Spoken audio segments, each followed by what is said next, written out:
ბათუმის მესამე საპყრობილიდან მიღებული კიდევ ერთი წერილი ჩვენს რედაქციას პატიმარი, რომელიც მარიხუანას მოხმარებისთვის გასულ თვეში დააკავეს, დაკავების მომენტში მისი უფლებების დარღვევაზე საუბრობს და დახმარებას ითხოვს. მის მდგომარეობას საპყრობილეში გუშინ სახალხო დამცველის წარმომადგენელიც გაეცნო. საქმის შესწავლა ომბუდსმენის ცენტრალურმა ოფისმა დაიწყო.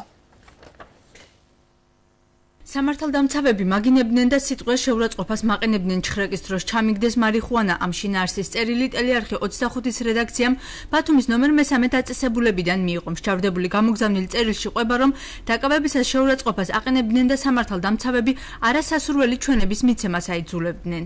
22 თებერვალს დამაკავეს ქობულეთში ღამის საათებში დაკავების დროს მოვითხოვე ჩხრეკას დასწრებოდა სხვა პირი, რაზეც უარი მივიღე. სამართალდამცავები მაგინებდნენ და სიტყვას შეურაცხყოფას მაყენებდნენ ჩხრეკის დროს ჩამიდეს მარიხუანა. შემდეგ გადამიყვანეს ქალაქის სამმართველოში, სადაც აღიარებითი ჩვენების მიცემა მომთხოვეს და განადგურებით დამემუქრნენ. მიუხედავად ყველაფრისა, მათთვის სასურველი ჩვენება არ მიმიცია. რის შემდეგაც წამიყვანეს ნარკოლოგიურში და მაიძულებდნენ მომეშარდა.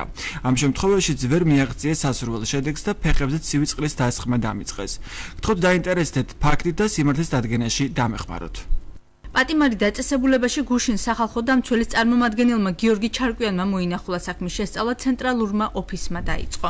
გუშინ ათეულობით პატიმარს შეხვდი ნომერ მე-13 დაწესებულებაში და რაც შეეხება თქვენი წევლის ადრესაც ბრალდებულ შეხვდი, რომელსაც ჩამოვართვი ახსნა განმარტება და გადავაგზავნე თბილისში რეაგირებისთვის.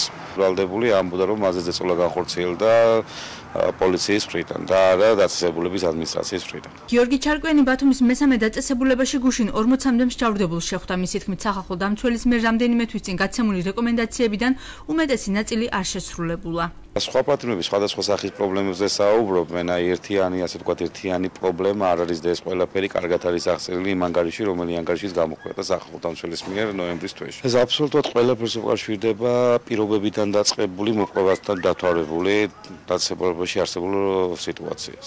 სასჯელ ახსულებისა და პრობაციის სამინისტროში გიორგი ჩარკვიანი შენიშვნებს არ იზიარებენ. უწყებაში აცხადებენ, რომ სახალხო დამცველის რეკომენდაციები ეტაპობრივად ხორციელდება. შინაგან საქმეთა სამინისტრო აღნიშნული პირის არაადამიანურ პირობებში დაკავებას არ ადასტურებს. უწყების პრეს-ცენტრში განმარტავენ, რომ პატიმარმა სამართალდამცავების მიმართ პრეტენზიის შემთხვევაში გენერალურ ინსპექციას უნდა მიმართოს.